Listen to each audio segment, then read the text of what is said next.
You have to hear this to believe this.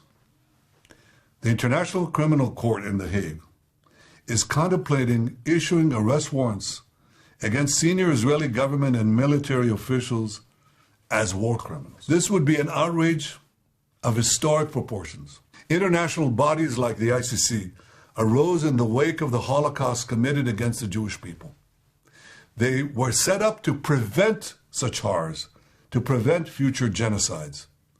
Yet now, the International Court is trying to put Israel in the dock. And I want to assure you, no ICC action will impact Israel's ironclad determination to achieve the goals of our war with Hamas terrorists. We will destroy Hamas's military and governing capabilities in Gaza.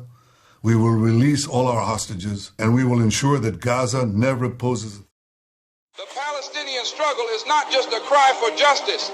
It's a blistering battle for the most fundamental human rights that every living soul on this planet should inherit by birthright. It's an unyielding resistance against the oppressive, suffocating grip of occupation and the callous denial of the most basic human dignity. Just as the civil rights movement in the United States fought against the chains of racial discrimination, so too do the Palestinian people strive to shatter the chains of occupation and tyranny. Never forget, my friends, that the Palestinians, much like African Americans in the United States, have been subjected to a heart-wrenching history of suffering and torment.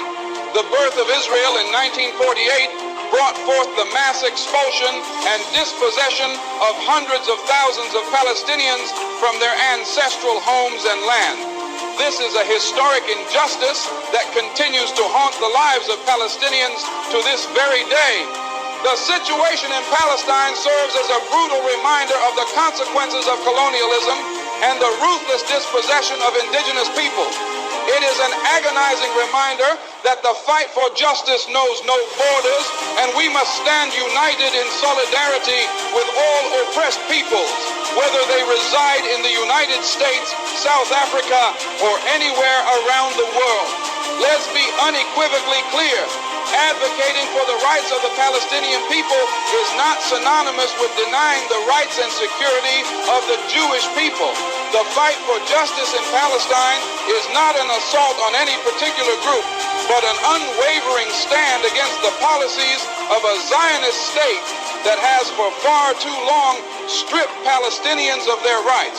We must remember that numerous Jewish voices also resound in the calls for justice and peace in Palestine, and their voices must not be silenced.